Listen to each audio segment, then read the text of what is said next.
जाते मिलता था। लेकिन जब से मोदी जी को आपने खजाने की चाबी दी है, घोटाला होने की बात छोड़ो, किसी की हिम्मत नहीं है कोई घोटाले की सोच भी सकता। चीन ने कितनी गुड़की दी? 15 दिन का समय, एक महीने का समय पीछे हटा लो सेना, 15 दिन में ये कर देंगे। लेकिन बंदर गुड़की थी, क्योंकि चीन भी जानता है आज ये भारत 1962 का भारत नहीं, मोदी का भारत है। दाल नहीं गलेगी अब ऐसे। आज सेना को जो मजबूती दी है, सेना का जितना सामान उसके भंडार भर दिए, हर सेना का मिशन इतना है कि 6 महीने भी युद्ध चले तो खत्म नहीं हो सकता। चंद्रयान की बात करूं, किस किस की बात करूं। और सबसे बड़ी बात, 2014 से पहले हम सब टेलीविजन में विज्ञापन देखते थे, बार बार आता था, लावारिस वस्तु से सावधान। आता था ना, अखबार में आता था कि लावारिस वस्तु से सावधान रहना है, किसी ने उसको छूना नहीं है, अगर आपको दिखाई दे तो पुलिस को बताना है। लेकिन 2014 के बाद ईमानदारी से बताओ, ये विज्ञापन कहीं दिखता है आपको? विज्ञापन कहाँ दिखेगा? लावारिस वस्तु रखने वाले गायब हो गए। बताया मोदी है, जमीन खोद के लिया।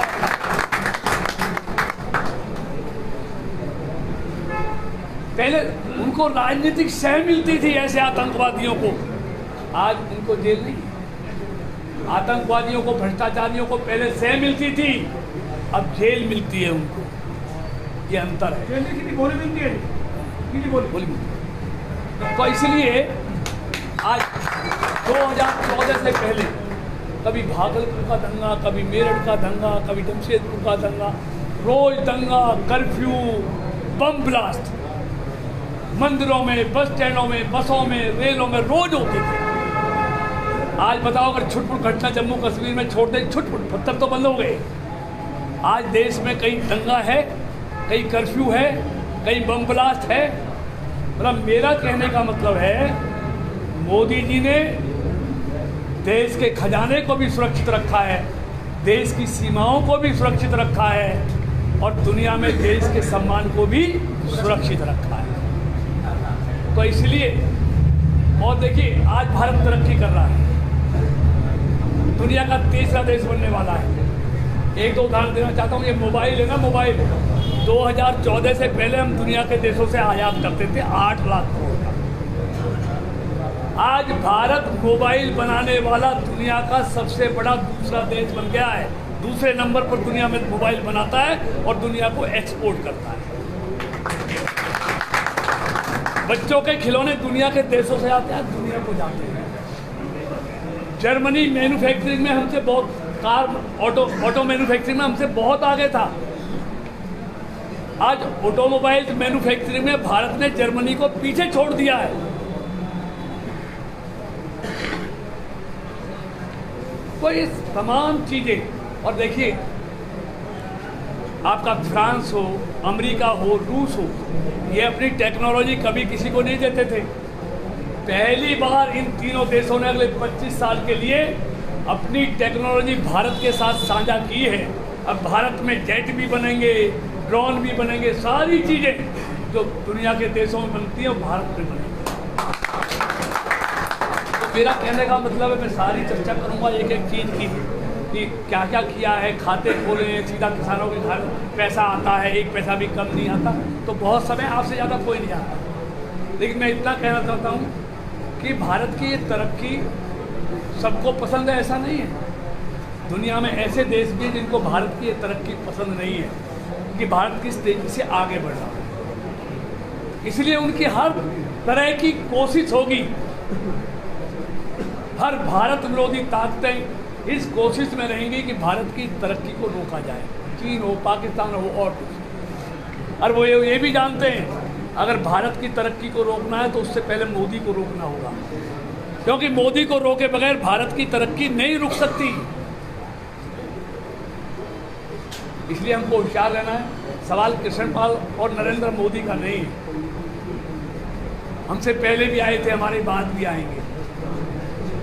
लेकिन ये समय भारत को आगे बढ़ाने का, बढ़ता हुआ भारत, ताकतवर बनता हुआ भारत।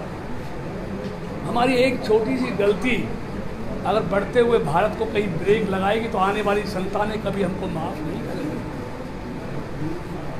वो कहेंगी जब भारत विकसित भारत की तरफ आगे बढ़ रहा था, हमारे पूर्वजों ने ही उस बढ़ते हुए भारत को रोक दिया। इसलिए ये चुनाव देश के लिए है। और मैं एक बात कहना चाहता हूँ, देखिए अगर मोदी भी इस देश का भला नहीं कर सकता तो दुनिया में कोई भी इस देश का भला नहीं कर सकता। इसने अपने कुछ नहीं, मैं तो अच्छी तरह जानता हूँ इन नेताओं को।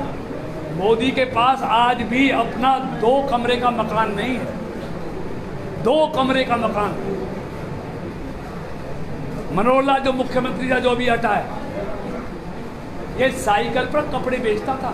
मोदी चाय बेचता था, ये कपड़े बेचता था। इसके पास जो कुछ था उतरने के बाद अपना सारा कुछ इन्होंने राष्ट्र के लिए दान कर दिया, पूरा देश के लिए दान कर दिया, सब कर दिया। मेरा जो कुछ दिया सब देश के लिए दान कर दिया। तो ऐसे लोग राजनीति में कहाँ गए? आज भी योगी उत्तर प्रदेश का मुख्यमंत्री है। आप उत्तराखंड में एक छोटे से गांव में जाइए, इसकी बहन आज भी छोटी सी जैसे गांव में परचून की दुकान है वो चलाती है।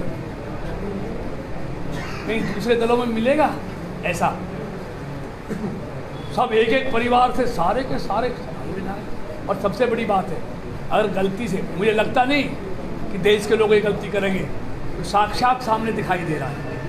और मोदी जी उस दिन हमारी मीटिंग में कह रहे थे कि भारत के लोगों को ही विश्वास नहीं है, भारत के लोगों ने तय कर लिया मोदी को लाना है। ये दुनिया के देशों ने भी मान लिया। मोदी जी को अगले सितंबर, अक्टूबर, नवंबर के दुनिया के देशों से निमंत्रण आ गए हैं। यानी कि दुनिया के देशों ने भी ये मान लिया है कि तीसरी बार ही नरेंद्र मोदी प्रधानमंत्री बन रहे हैं। ये तो अपना देश है, दुनिया के देशों ने माना। तो इसलिए ऐसा व्यक्ति जिसने अपने लिए कुछ नहीं करना, सब कुछ देश के लिए करना, और निवरना वही होगा जो 2005 से 2014 तक था। मंत्री पहले जो भानुमति का कुनबा है, पहले मंत्रालयों के लिए लड़ेंगे, फिर उनको हड़पेंगे, फिर घोटाले करेंगे, फिर जेल में जाएंगे, और फिर देश का वही होगा जो प्रतिष्ठा वही होगी जो 2005 से 2014। तो ये भारत की प्रतिष्ठा बड़ी मुश्किल से पटरी पे लौटी है। आज भारत का डंका पूरी दुनिया में बज रहा है, और भारत का मतलब है 140 करोड़ लोग। तो इसलिए मैं इतना कहना चाहता हूँ, इस बार हमने देश के लिए वोट डालना है, और देश के लिए वोट डालेंगे तो नरेंद्र मोदी प्रधानमंत्री बनेगा। और अगले 5 साल आप समय देखेंगे कि भारत की जो तस्वीर जो इन 10 सालों में बदली है वो कैसे चमक के आती है। और मुझे पूरी उम्मीद है, लेकिन मैं तो कह रहे हैं आजमाए हुए को क्या आजमाना है। झाड़ से तितली में मैं 2 बार मैं चुनाव लड़ा हूँ, और दोनों बार मुझे 80% से ज़्यादा वोट झाड़ से दिए। और मुझे उम्मीद है इस बार भी मुझे पूरा आशीर्वाद मिलेगा, और जितनी ताकत अपने क्षेत्र के विकास के लिए लगा सकता हूँ उसमें कोई कोताही नहीं बरतूंगा। आप सब ने मेरा स्वागत किया, पगड़ी से, पैसों से, हृदय से आपका धन्यवाद करता हूँ। तो झाड़ सेतली गांव में मंत्री कृष्ण पाल गुर्जर पहुंचे हैं और इनका स्वागत किया गया है। आप लोग देख रहे हैं तमाम सरदारी यहां पर पहुंची है और पूरे गांव के लोग यहां पर जमा हुए हैं और स्वागत किया गया है। तो कोशिश करेंगे बातचीत भी कर लें।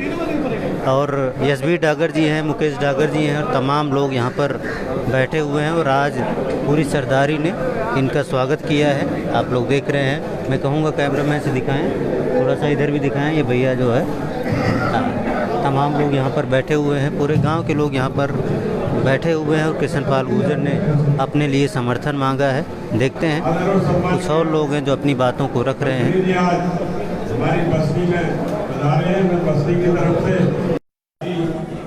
भाई यशवीर ने सारी बात बताई दी है कि क्या क्या काम हमारे इसमें हुए।